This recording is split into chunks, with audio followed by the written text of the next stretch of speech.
ይሻለኝ ነበር የሴቶችን ህይወት እያበላሽ ያለው የተዘነጋው የአማራ ክልል ጦርነት።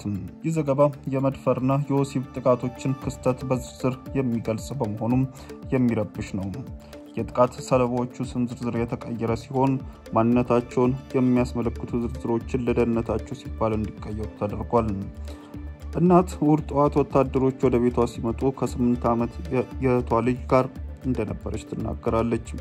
የኢትዮጵያ መከላከያ ሰራዊት ታህሳስ 27 ቀን 2017 ዓ.ም በአማራ ክልል የበረታ የመጣውን የፋኖ ታጣቂዎች አመጽ ለመከላከል ከሚወስደው እርምጃ ጋር በተያያዘ የቤለበት ፍተሻ እያደረገ ነበር።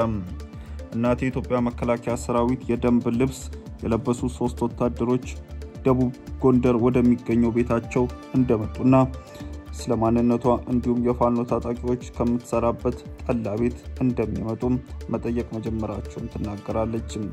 የአንድ ዓመቷ እናት የፋኖ ታጣቂዎች እንደሚመጡ ማረጋገጧን ትገልጻለች። እንዴት ብለን እንዋሻለን? እንዴት ብለን እንክዳለን? ነገሮች ወዲያው ብዙም ሳይቆዩ ተካረሩ። ስለ ቤተሰቦች ማንነት ከጠየቋት በኋላ እናት ወታደሮቿ በአጸያፊ ቃላት እንደሰደቧት ትናገራለች።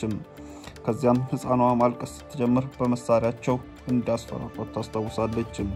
እናት ከዚያም አንደኛው ወታደር በሌሎች ወታደሮች እርዳታ በእህቷ ልጅ ፊት እንደደፈራት ትናገራለች። እንዳይጎዱኝ ተማጸንኳቸው፣ ታቦታትን እየጠራው ለመንኳቸው፣ ግን ልባቸው አራራልኝም፣ አበላሹኝ ትላለች።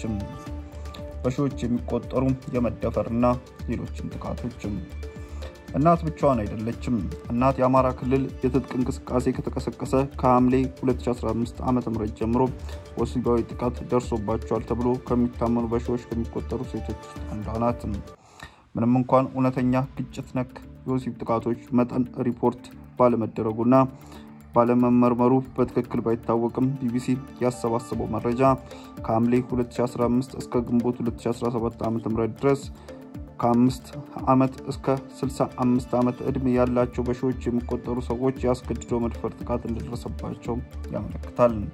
ገለልተኛ መገናኛ ብዙሃን በክልሉ ያለውን ግጭት ለመዘገብ በጣለባቸው ክልከላና ገደብ ምክንያት ወደ ክልሉ መግባት ባይችሉም የቢቢሲ የናይሮቢ ጋዜጠኞች ቡድን አስገድዶ መድፈር ጥቃት ተጎጂዎችንና የጤና ባለሙያዎችን በማነጋገር ቀውሱ በሰብአዊነት ላይ እያሳረፈ ያለውን ጠባሳም የሚያመለክት ማስረጃ አግኝቷል። የአማራ ክልል የትጥቅ ግጭት መንግስት ለሁለት ዓመታት የነበረውን የደም አፋሳሽ የትግራይን ጦርነት የተሳተፉትን ኃይሎች ጨምሮ የክልሉ ልዩ ኃይሎችን ለመበተን ሲሞክር ነበር የፈነዳው። የፋኖ ኃይሎች በእርምጃ ክህደት የተሰማቸውን ሰዎች እንደ መብት ተሟጋቾች መረጃ በተለይም የአማራ ማህበረሰብ ላይ ያነጣጠሩ ጥቃቶች መባባሳቸውን ተከትሎ ከትግራይና ከሌሎች ክልሎች የደህንነት ስጋት እንደደረሰባቸው ያምናሉ። ከወራት አለመረጋጋት በኋላ የፋኖ ኃይሎች በወሰዱት እርምጃ ዋና ከተሞችን በመቆጣጠር አመጻቸው ጀምሯል። የፋኖ ኃይሎች ራስን በራስ የማስተዳደር ትግልና ማህበረሰቡ በመንግስት ላይ ደርሶበታል ብለው ከሚያምኑት የዓመታት መገለል እየተከላከሉ እንደሆነ ይናገራሉ።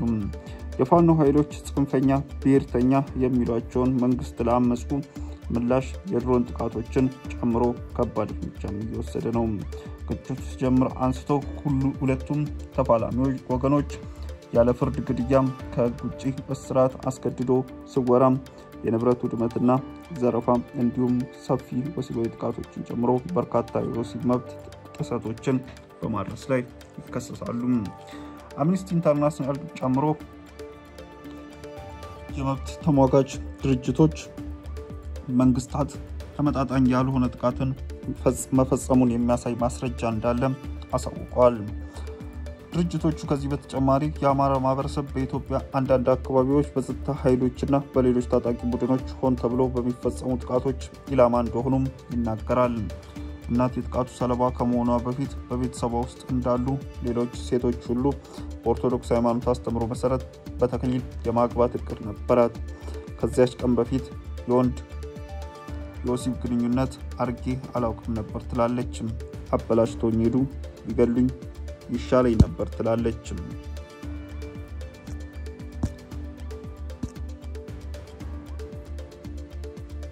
ውድ ተመልካቾቻችን በለታዊው የዛሬ ውሎ ፕሮግራማችን ይዘንላችሁ የቀረብናቸው ዋና መረጃዎች እነዚህ ነበሩ። ከፕሮግራም ጋር አብሬያችሁ ቆይታ ያደረኩት እኔ አብዲስ አደፋር ነበርኩ። ከሌሎች የኬሎ ሚዲያ ፕሮግራሞች ጋር መልካም ቆይታ።